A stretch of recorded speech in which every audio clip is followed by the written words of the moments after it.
Chapter 21. Daddy's Girls. I do so enjoy a good meal out, with interesting company, an enormous sticky pudding, and Rose was on the point of enjoying all three. Of course, it was a pity she'd be sharing it with an ice-hearted sorceress, but then you can't have everything in life, can you? Blissfully relaxed thanks to the blackcurrant potion, Rose stretched back in her chair and gazed admiringly at the dining table laid out before her. Candles and crystal holders twinkled, making the silver cutlery sparkle. Ruby red goblets gleamed. A bowl of freshwater roses glowed like a fresh fall of snow.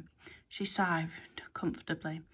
It was all so different from the draughty old terrace she shared with her mother, with its hard wooden chairs, cramped rooms, and window panes that rattled in the slightest wind.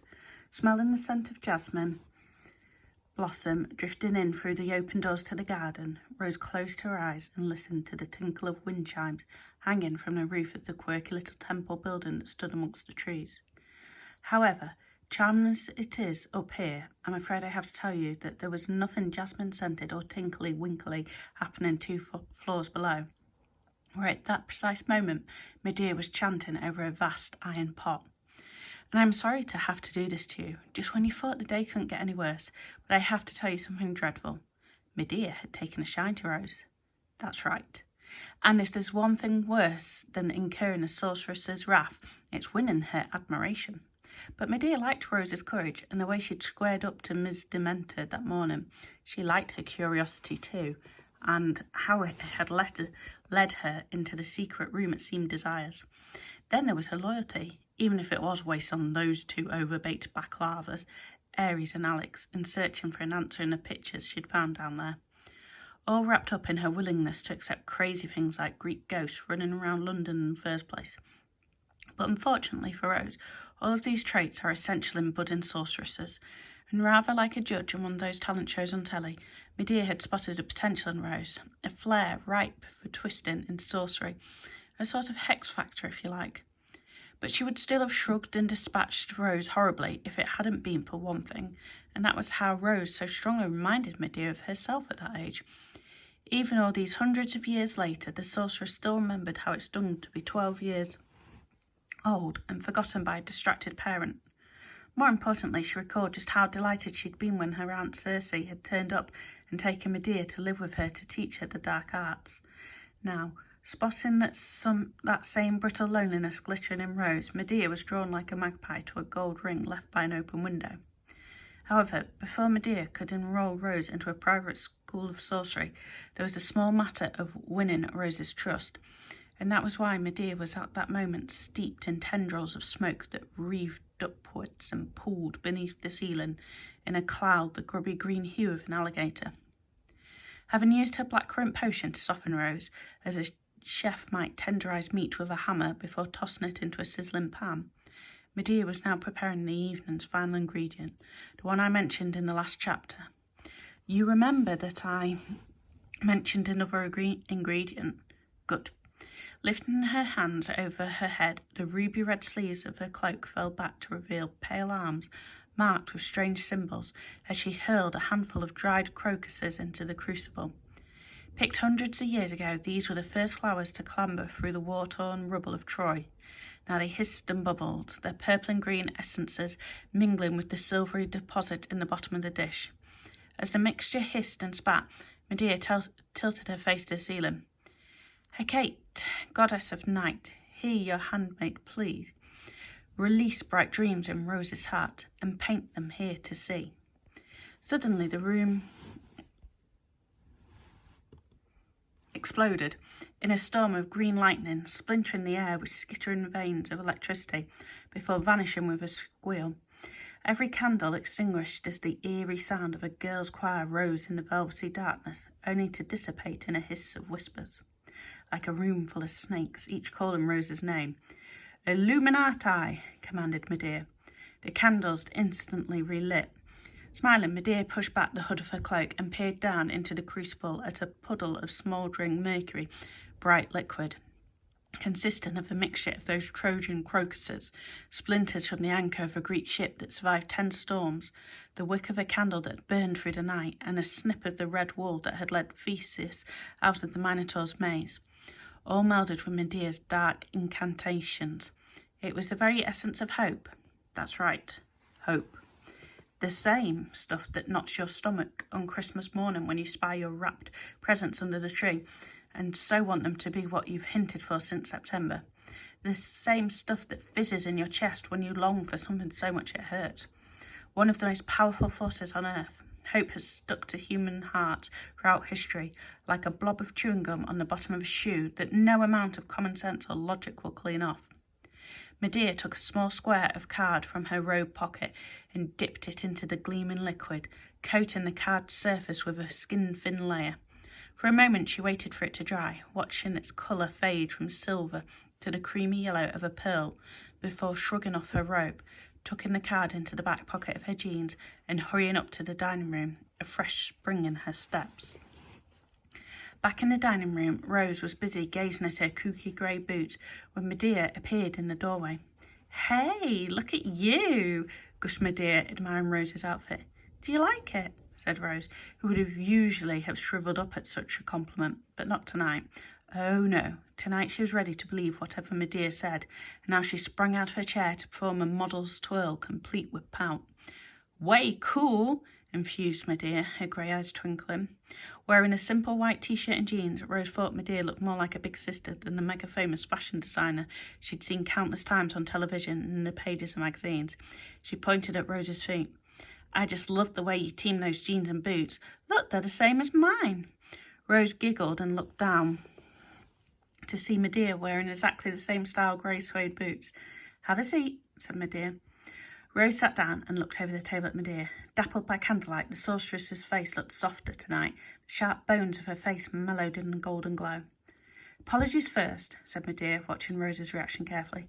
"I'm really sorry about the way you were brought here, but as you can imagine, it's difficult for me to invite people to my house without the paparazzi turning up." Rose smiled and shrugged at a foggy memory of an ice cream van, the tender patchwork of bruises on her elbows and knees for the moment, dissolved by the blackcurrant drink. There was an uneven click of heels on the marble floor as the butler, who'd escorted Rose down from her room, wheeled in a trolley laden with food. Despite his dark green tailcoat and bow tie, he was still the strangest-looking butler she'd ever seen. Not that she'd seen many, of course, and then only in old films. But there was definitely something odd about that lolloping walk of his. Perhaps she thought sympathetically as he set out hamburgers and hot pizza, bowls of chips and tacos, dips of guacamole, salsa sauce and sour cream. He had a touch of gout. "I wasn't sure what you'd like," shrugged Medea, "so I thought we'd have some of everything." "Took him." Rose glanced at the other chairs around the table. "Shouldn't we wait for Alex and Aries?" Medea looked up, a flicker of annoyance passing over her face. "Oh, sweetie," she said, "don't worry about those two. To be honest with you, I expect they're absolutely exhausted." Which was true, of course. The fact that they were exhausted because she'd imprisoned them horribly was, however, something she didn't bother to point out. "They were a bit worried about meeting you," Rose went on, reaching for a burger. "Me?" Medea looked puzzled. "Oh, because of our differences in the past, you mean?" She shook her head. "That was all so long ago. Time to let bygones be bygones, if you ask me." Rose listened happily and took a giant bite of her burger, feeling the warm cheese trickle over her fingers as she munched on the beef and spicy jalapenos. "They thought you," she began between mouthfuls, "were the last person to see the... Rose stopped, aware of her thoughts trickling away like rainwater down a drain. She stared down at her plate and shrugged. Said Medea, dabbing a dot of tomato puree from her lips. "This pizza is absolutely delicious. Like some?" Rose took a slice, sinking deeper still into her carefree torpor, rather like one of those lizards basking in the sunshine. But unfortunately in her case, without hope of scooting down a sand hole when danger's looming. "It's fun to have a girls' night in, isn't it?" said Medea. She poured some red wine into her own glass and more blackcurrant into Rose's, "especially when you and I have such a lot in common." 3 hours before, Rose would have choked on her pepperoni at this remark, but now she simply looked up expectantly. "We do?"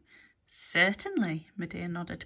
"We're both cool, we're good to our friends, we love animals. Hey, we even have the same taste in boots," she said, giggling. "And," she added, fixing Rose with her silvery eyes, "we both lost our fathers when we were little girls, didn't we?" Despite her super chilled mood, Rose felt the pizza claw in her mouth. Her heart drummed against her ribs, and she had to lay down her knife and fork in order to concentrate on swallowing. My mother, Medea went on, watching Rose over her wineglass, died when I was born. My dad and I were everything to one another, she sighed. Until... Rose cupped her chin in her hands. Until my cousin Pyrrhix brought some special treasure to Colchis. Medea paused for effect. It was so remarkable, so sought after, that Daddy simply doted on it and forgot all about me. Forgot you, said Rose, shocked. Medea sniffed theatrically. I never saw him from one morning to the next. I missed him so much, so I know what it's like for you. One parent lost, the other always so horribly busy, hardly even noticing you there, and Mum just wants to... Medea held up her hand. No, I understand, she said. Your mother is grieving, but that's hardly a consolation for you, is it? Day after day, so lonely. Medea leaned forwards on her chair. It was just the same for me as a child, until my Aunt Circe took me under her wing and taught me all about magic. Rose felt her eyes grow wider.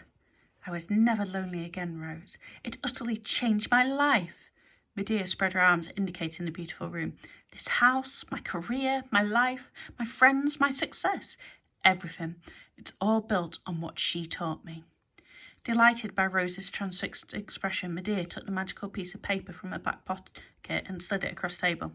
Just imagine what it could bring you, all the things your heart ever wanted. Rose stared at the paper.